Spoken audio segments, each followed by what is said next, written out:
Welcome to my knitting podcast. This is Wonky Moon Crafts. My name is Wendy, and we'll be talking about knitting and some other fibery shenanigans I get up to sometimes, but mostly knitting. Today, it's knitting.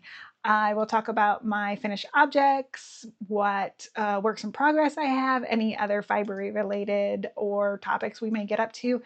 And yeah, today I have 2 finished objects, 2 whips, and I think that might be about it. But if that sounds like fun, I hope you join me. And yeah, let's go.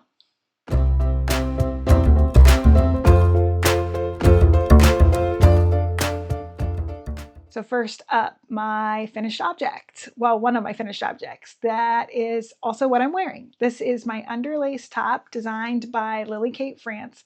This is my first design by her that I've knit, and I really enjoyed it. I highly recommend. I have a couple more of her designs that I would like to make.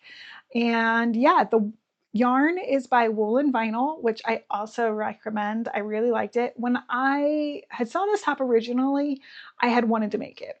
And then I started thinking about what colors I'd want to make it and all of those kinds of things. And I had this vision that I wanted to have kind of a punk rock feel to it. And that, I thought the lace would be a nice offset with that kind of style. So the idea of the mostly black with some neon in it really kind of appealed to me, to kind of make that look complete. So that is what I was going for. I was at Yarn Centric in Maryland and saw Wool and Vinyl's booth there, and I saw it from a distance and was like, that is the yarn that I need for the Underlace top. And because it was just so bright and fun and just exactly the colors I was looking for.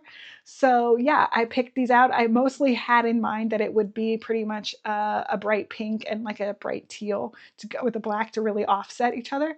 And found that there pretty quickly. So we've got the black is Aussie, the tealy blue is Blue Crystal Persuasion, and the pink is Ringo. I used an entire skein of the black yarn, and I made the size 2. And that being said, I will also say that I made it a bit longer than the pattern calls for. So you do some shaping. You stand up a little bit here. So it is pretty form fitting. So you're supposed to stop about, I think it was here. But I kept going, as you can see. But because you do the shaping, to keep going, and she actually puts this in the pattern, but to keep going, if you're going to make it longer, you really almost need to either do some increases or something like that to make the shaping fit again as you start to widen back out for your hips. So what I did was I still did the folded hem that is listed in the pattern, but what I did was I did a split hem so that I could make it longer and still have a little bit of that room for allowing it to be longer, because I knew I was going to primarily wear this tucked in. So I did want it long enough that I knew I could do that. So that is what I did. For the record, the lace on the collar is completely wrong. It was off a stitch and it's not correct. And you can probably tell it doesn't match this part. But I had already stitched it and it didn't really care at that point to redo it, but I'm still happy with it. It's just a little bit, so I don't think it's terribly noticeable. Whereas I did start that way on one of the sleeve laces and I had to actually redo it so that it wouldn't be so weird looking and kind of crooked. But anyway, so I did it. Like I said, it is fairly snug, but that is the way it's meant to fit. So, and what I was kind of going for. So I'm really happy with it. Again, this is the Underlace top by Lily Kate France, and I highly recommend. All right. So my other finished object I don't have with me anymore. I'll put up a picture of the finished object. But it was a test knit that I've been working on for a little bit. It is the little Fosteriana by Rountree Stitchery, or Melanie Rountree. And yeah, it's all done. I made it for a friend of mine's little girl. I sent it off to them. They don't actually live in the state, so I had to ship it off to them, and I don't have it anymore. But I did post about it also on my social media. So if you want to check me out there, you can see that, and you can see her wearing it.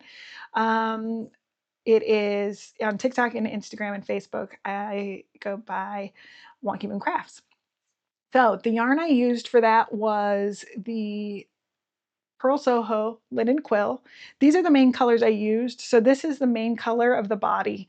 And then for the flowers, this is like the middle of the flower is this kind of, it's kind of blowing out a little bit with the lights, but it's like a really pale, pale, pale blue. And then this darker blue was like the edge of the flower. And then, like I said, this was the main color. So all together, they look like this. I really like the yarn. It is fingering weight yarn. That is what the pattern calls for. The pattern is out now. It came out last week, June 3rd, I think. So yeah, last week before. So it is out. You may have seen a similar pattern before because there is the Fosteriana cowl and there's the Fosteriana like adult version of the sweater. So this is the kids version. And so you can make a cardigan or a pullover. And so some of the people in the test, and of course, made the cardigan and you steek it. I've never steeked before, but I also, which I was tempted to potentially try, but I really wanted this yarn because the person I was making this for is just turned 2. And the size I made was 2 to 4 year old. And I didn't want, I wanted to make sure that she could grow in a while. She lives in a slightly warmer climate than me. And so I didn't want something that was going to be too woolly and too warm for her to wear, get a lot of wear out of before she grew out of it. So I used this linen quill, which has alpaca and of course linen in it and some wool in it. So it's really nice. I really liked it, but I didn't think it would be good yarn for steeking. So I, of course, again, just did the pullover. I did get a few other skeins, which actually are here behind me. I used the green for the stems and the yellow and black for the little bees on it. And then I just used some leftover undyed Sari silk that I had to do the little stitch on little wings for the bees. So it gave it kind of a fuzzy, ethereal look, which I liked. This pattern, I will be honest with you, is a little tricky. It's a little tricky. This is definitely the hardest thing I've ever made, which isn't saying a ton necessarily because I've only been knitting for about 3.5 years, I think, 3.5 years. So I also had never tried something like this before. It is during the flower part, it is 3 color work, which I've not done a lot of color work before. So 3 color work.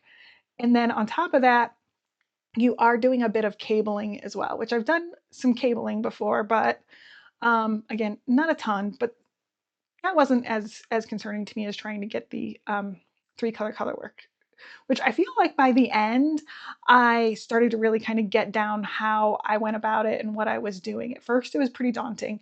But once I got into a groove and knew how I wanted to hold a yarn and pick it up and put it down and so on, it got pretty smooth.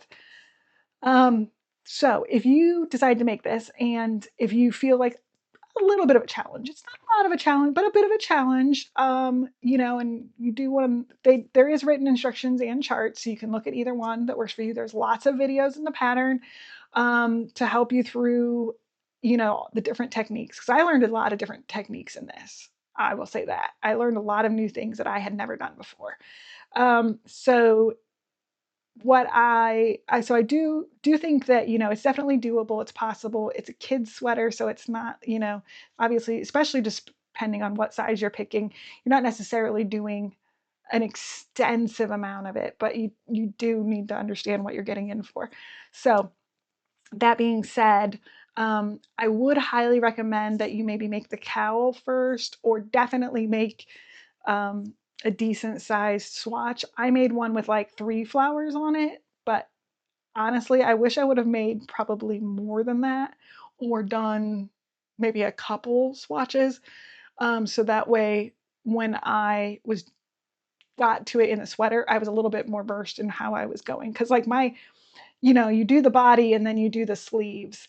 And this, and there's flowers on the sleeve too. So when I got to the sleeve, flowers, they looked so much better than on the body, which was like where I really started kind of figuring out how to do it. Granted, I think it blocked out pretty much okay, and all of that. And I mean, they seem happy with what I made for them, so that ultimately is all that matters. But yeah, it was definitely a little bit, like I said, to figure it out. And I feel like if I were to do it again, I would do a much better job. Just because I'm more familiar with what I'm trying to do, so it felt a little more natural after a bit. But that being said, yeah, I would highly recommend it. Again, it's a little tricky, but there's a lot of good stuff in there. I had never duplicate stitched before, and you do that with the stems. The pattern does say you can do that as you're knitting if you want to, but I did not want to add another thing to what I was doing. So you duplicate the stems on. Like I said, I've never done that before, so that was another thing that I got to do, which is fun. Yeah, so this is again the Little Fosteriana by Rountree Stitchery Designs or Melanie Rountree. It's on Ravelry. It is out now, and again, I can't say enough. And it was really great. So good pattern, like I said, lots of notes, and Melanie Rountree was incredibly nice. So I definitely would recommend this pattern for you. Okay, next up, I have some whips. Okay.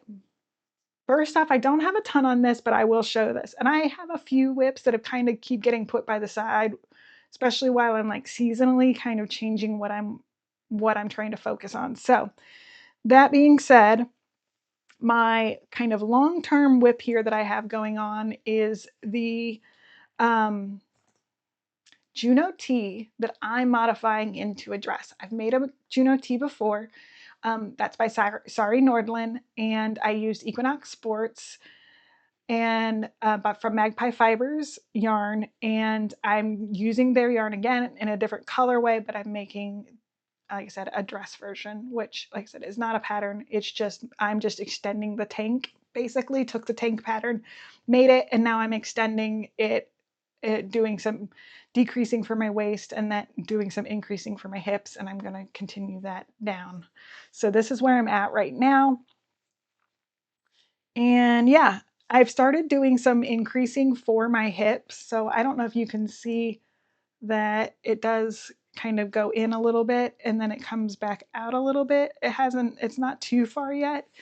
I kind of work on this every so often. I'm not, to be honest, I was finishing up some socks that I finished up before. I was working on this. I was working on this, which was at least a little bit easier knitting on my hands. But between all of the fingering weight things and like tiny needles, my hands would just get tired sometimes. So then trying to do more of this on smaller needles in this like thinner yarn kind of added to my hand tiredness. This pattern, the underlace top, just for the record, I didn't say this before, it is, I think it's, I want to say it's a 4mm needle is the recommended needle size, maybe 3.75, but I think it was 4. I went down to a 3.5mm needle, but it was a little bit bigger than what I had been using for this. I think I'm finding that I have a little bit looser gauge and that I need to go down about a quarter to a half needle size to get gauge for most designers is what I'm kind of starting to learn. So, um, so anyway, I was working on this a little bit, not a lot, but I thought I'd bring it back up and show you again. This is the Juno Tee, which is in the Sari Nordlund's book Summer Knits. I think it's out now on Ravelry that you can buy it individually. I love this pattern. I highly recommend it. The yarn again was Equinox Sports by Magpie Fibers, and yeah, I'm going to be knitting on this for a while, so I'll just pull it out every once in a while as I get a little bit further, but that's where I'm at on that. Okay, so the other whip I have is the Seashore skirt. Now, before I hold that up, you may recall that I made the Seashore blouse already. This little, what did I finish it? finished it at the end of April. I think I finished it like May 1st. So this is the Seashore blouse. This is by a pattern by Veronika Lindberg, or Kukta Kavika. And this yarn is Knitting for Olive, pure silk in the colorway Pink Daisies. It's held double. It's a fingering weight yarn. I'm holding double. So that being said, and this was always the plan, I already have bought all this yarn together at the same time. I bought more yarn and I am making the Seashore skirt, which is the kind of matching pattern. So for the set. So this is where I'm at right now, not terribly far. But this is it, you're knitting this way down. So what will happen later is once, and I'll probably do this before I actually finish the skirt, but what I'll do in a bit is I will pick up this top part. That's like a secondary thing you do. You pick up these stitches here and you stitch, you basically just do a stockinette like tube that you put a bit of elastic in for the top of the waist. So that is what will be here, and then this will be keep growing down. So again, I'm not terribly far yet, but again, it is the exact same yarn. I do like it. And so to give you a little bit of an idea of what we're doing here, this section right here is what I'm working on right now at this part. So this section, I don't know if you can see, they kind of match. So this section here is basically the top from the waist, from the bottom of the waistband down over your hips, and down to the beginning of, like, a little ways down your leg. Then you switch to this kind of more, this diamond pattern, and that is the bottom half of your skirt. There is a like knee length and then like a midi length version, that they give you directions of how many times to do repeats and so on, for the charts, depending on which length you want. I'm doing the knee length version, so that is where I am at. So I am excited about this. This is kind of my primary thing I'm working on right now because, um, you can see it's lacy, it's you know pure silk yarn and all the things. So I think this is obviously a really good summer knit. So that's why it's kind of taking priority right now. I'd actually hoped to have it done sooner. I also hoped to have the dress done sooner, but I got sidetracked. This was not on my plans to make. So I got a little sidetracked. And I also did not plan to make the little Fosteriana. But when I saw the test call, I just really wanted to make it. So that was that.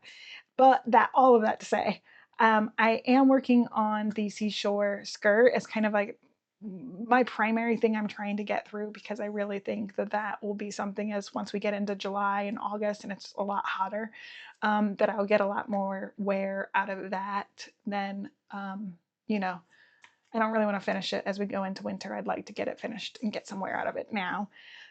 So that is what I am working on there. I think some of these other things, like my Juno Tee dress and stuff, I'll get a little bit more, I can wear into the fall a little bit and stuff. So um, while I still want to get that done, and I had got some yarn to make some other tees and stuff, I, feel like I could potentially wear those a little bit later into the year than maybe this. So that is kind of my top focus right now, and hopefully we'll get quite a bit of progress done on that.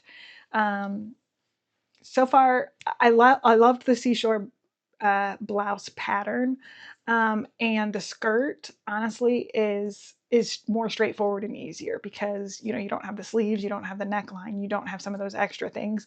It's actually, I think, going to be much simpler, although you're still going through the charts and doing all those things. I don't think it's quite as brain burny as, because charts, I think personally, I think when you're dealing with charts, there's a little bit of a brain burner factor because you have to pay a little bit more attention. You have to do so that you don't lose track of where you are and so on, which I personally really, really like. I like having a project that I can really kind of sink my teeth into, get my brain into, as well as having kind of one when maybe my brain isn't quite up to par for something that takes a lot more focus. That is a little bit more stockinette and stuff, but just the stockinette has a tendency to also get a little drudgery to me. So having the mix between the two, depending on how I feel, is really how I work best. So having the skirt and having the dress that's going to be so much stockinette is a good place for me to be right now. I don't intend to cast on anything else, even though I really want to at the moment. But if I do, I think it'll be more a matter of just giving my hands a little something different to work on if they get a little sore. But I don't think so, because you are holding the pure silk double. So it is on thicker needles. I am actually, I'll tell you, I am using 4mm needles, so which is the biggest needle I've used in a little bit. So that actually feels wonderful in my hands at the moment.